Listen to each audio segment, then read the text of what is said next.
Hello, this is Bible Reading of the Year for April the 14th, and we are in Joshua still. Joshua 9:3 to 10:43. Joshua 9:3 to Joshua 10:43. When the inhabitants of Gibeon heard what Joshua had done to Jericho and to Ai, they also acted craftily and set out as envoys, and took worn out sacks on their donkeys, and wineskins worn out and torn and mended, and worn out and patched sandals on their feet, and worn out clothes on themselves. And all the bread of their provision was dry and had become crumbled.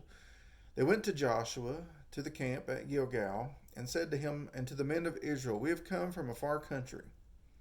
Now therefore make a covenant with us." The men of Israel said to the Hivites, "Perhaps you are living within our land. How then shall we make a covenant with you?" But they said to Joshua, "We are your servants." Then Joshua said to them, "Who are you, and where do you come from?" They said to him, "Your servants have come from a very far country because of the fame of the Lord your God, for we have heard the report of him and all that he did in Egypt, and all that he did to the two kings of the Amorites who were beyond the Jordan, to Sihon, king of Heshbon, and to Og, king of Bashan, who was at Ashtaroth." So our elders and all the inhabitants of our country spoke to us, saying, "Take provisions in your hand for the journey, and go to meet them, and say to them, 'We are your servants. Now then, make a covenant with us.' This our bread was warm when we took it for our provisions out of our houses on the day that we left to come to you. But now behold, its dry has become crumbled. These wineskins were new, and behold, they're torn, and these our clothes and our sandals are worn out because of the very long journey." So the men of Israel took some of their provisions and did not ask for the counsel of the Lord. Joshua made peace with them and made a covenant with them to let them live, and the leaders of the congregation swore an oath to them. It came about at the end of 3 days after they had made a covenant with him that they heard that they were neighbors and that they were living within their land. Then the sons of Israel set out and came to their cities on the third day. Now their cities were Gibeon and Chephirah and Beeroth and Kirath Jearim. The sons of Israel did not strike them, because the leaders of the congregation had sworn to them by the Lord the God of Israel, and the whole congregation grumbled against the leaders. But all the leaders said to the whole congregation, "We have sworn to them by the Lord the God of Israel, and now we cannot touch them. This we will do to them, even let them live, so that wrath will not be upon us for the oath that we swore to them." The leader said to them, "Let them live." So they became hewers of wood and drawers of water for the whole congregation, just as the leaders had spoken to them. Then Joshua called for them and spoke to them, saying, "Why have you deceived us, saying, 'We are very far from you,' when you are living within our land? Now therefore you are cursed, and you shall never cease being slaves, both hewers of wood and drawers of water for the house of my God." So they answered Joshua and said, "Because it was certainly told your servants that the Lord your God had commanded his servant Moses to give you all the land and to destroy all the inhabitants of the land before you. Therefore we fear greatly for our lives because of you, and have done this thing. Now behold, we are in your hands. Do as it seems good and right in your sight to do to us." Thus he did to them, and delivered them from the hands of the sons of Israel, and they did not kill them. But Joshua made them that day hewers of wood and drawers of water for the congregation and for the altar of the Lord to this day, in the place which he would choose. Chapter 10. Now it came about when Adoni-Zedek, king of Jerusalem, heard that Joshua had captured Ai and had utterly destroyed it, just as he had done to Jericho and its king, so he had done to Ai and its king, that the inhabitants of Gibeon had made peace with Israel and were within their land, that he feared greatly, because Gibeon was a great city, like one of the royal cities, because it was greater than Ai, and all of its men were mighty. Therefore Adoni-Zedek, king of Jerusalem, sent word to Hoham, king of Hebron, and to Param, king of Jarmuth, and to Japhia, king of Lachish, and to Debir, king of Eglon, saying, "Come up to me and help me, and let us attack Gibeon, for it has made peace with Joshua and with the sons of Israel." So the 5 kings of the Amorites, the king of Jerusalem, the king of Hebron, the king of Jarmuth, the king of Lachish, and the king of Eglon, gathered together and went up, they with all their armies, and camped by Gibeon and fought against it. Then the men of Gibeon sent word to Joshua to the camp at Gilgal, saying, "Do not abandon your servants. Come up to us quickly and save us and help us, for all the kings of the Amorites that live in the hill country have assembled against us." So Joshua went up from Gilgal, he and all the people of war with him, and all the valiant warriors. The Lord said to Joshua, "Do not fear them, for I have given them into your hands. Not one of them shall stand before you."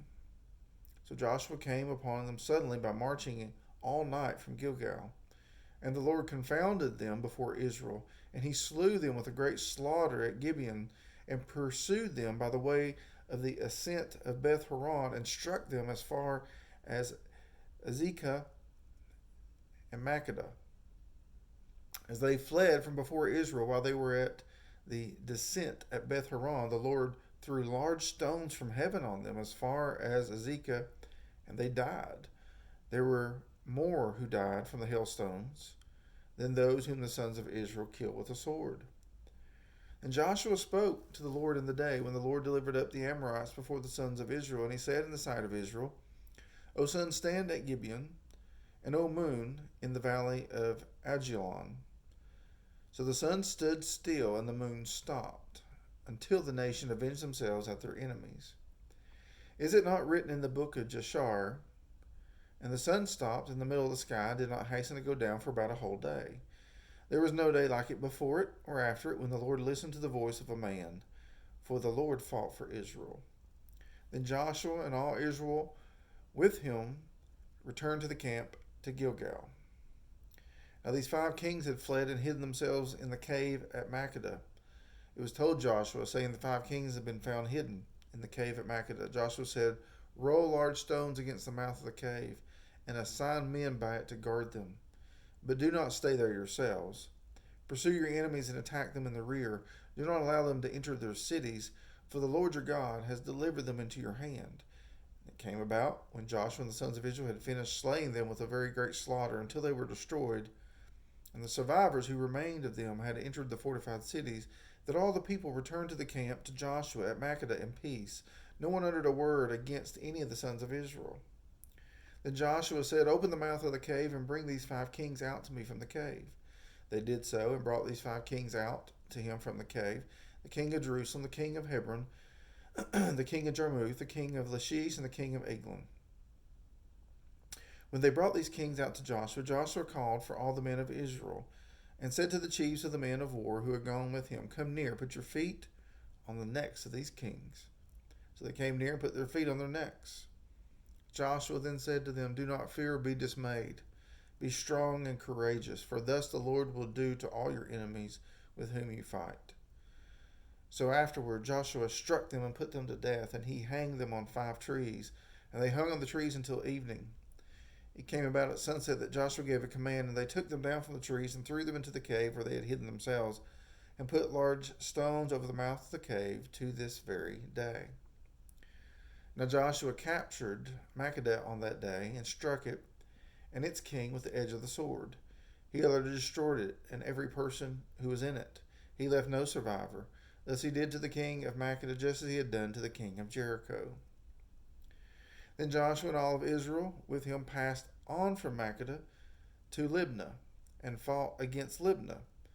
The Lord gave it also, with its king, into the hands of Israel, and he struck it, and every person who was in it, with the edge of the sword.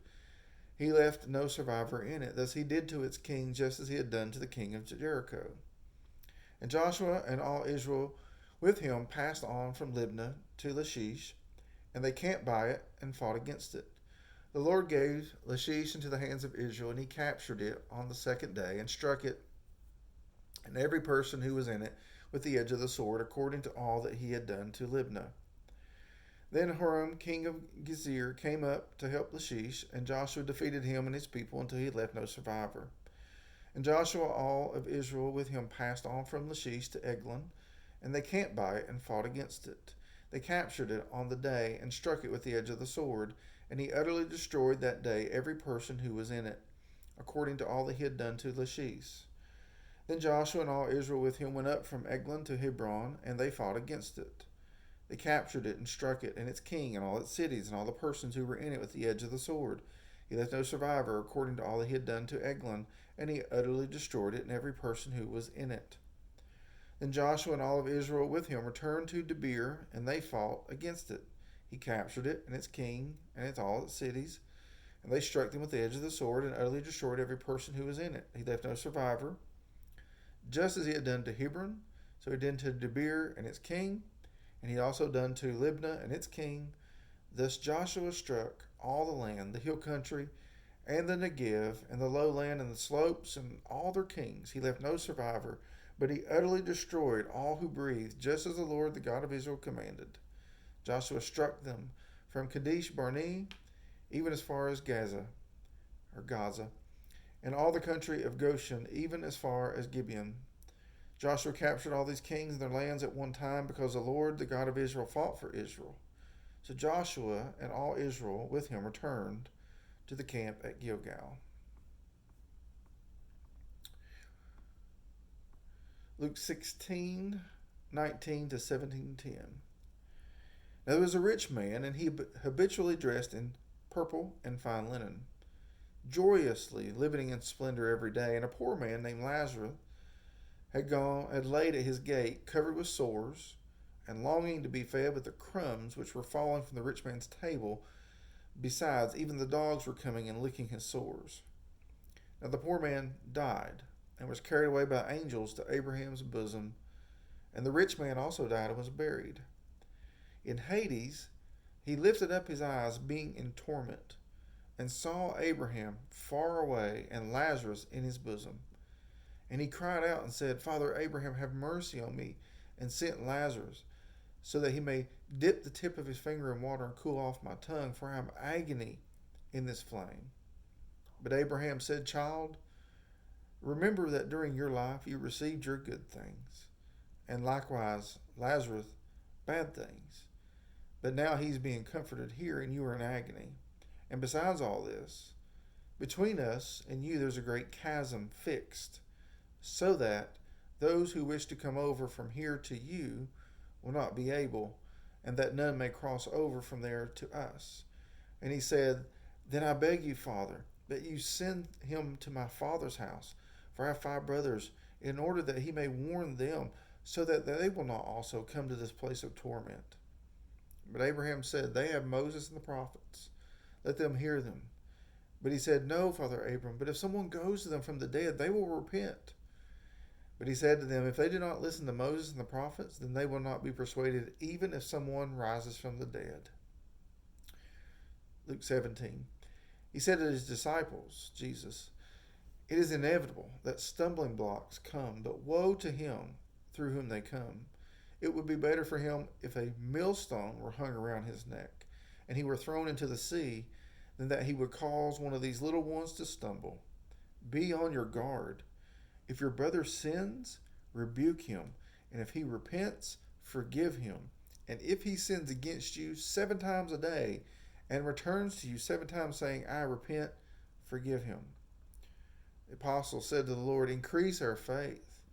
And the Lord said, If you had faith like a mustard seed, you would say to this mulberry tree, Be uprooted and planted in the sea, and it would obey you. Which of you, having a slave, plowing or tending sheep, will say to him when he comes in from the field, Come immediately and sit down to eat?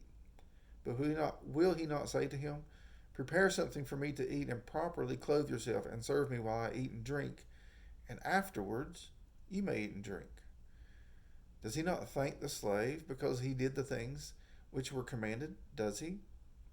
So you too, when you do all the things which are commanded you, say, We are unworthy slaves. We have done only that which we have ought to have done. Psalm 83. O God, do not remain quiet. Do not be silent. And O God, do not be still. For behold, your enemies make an uproar, and those who hate you have exalted themselves. They take shrewd plans against your people and conspire together against your treasured ones. They have said, Come and let us wipe them out as a nation. Let the name of Israel be remembered no more. For they have conspired together with one mind against you that make a covenant. The tents of Edom and the Ishmaelites, Moab and the Hagrites, Gebel and Ammon and Amalek, Philistia, with the inhabitants of Tyre. Assyria also has joined them. They have become a help to the children of Lot. Salah. Deal with them, as with Midian, as with Sisera and Jabin at the torrent of Kishon, who were destroyed at Endor, who became as dung for the ground. Make their nobles like Oreb and Zeb, and all their princes like Zebah and Zalmunna, who said, Let us possess for ourselves the pastures of God. O my God, make them like the whirling dust, like chaff before the wind, like fire that burns the forest, and like a flame that sets the mountains on fire. So pursue them with your tempest, and terrify them with your storm. Fill their faces with dishonor, that they may seek your name, O Lord. Let them be ashamed and dismayed forever, and let them be humiliated and perish, that they may know that you alone, whose name is the Lord, are the most high over all the earth. Then Proverbs 13:4 says, The soul of the sluggard craves and gets nothing, but the soul of the diligent is made fat. The Word of God for the people of God. This is Bible reading in a year for April the 14th, and Lord willing, I will see you tomorrow. Have a blessed day.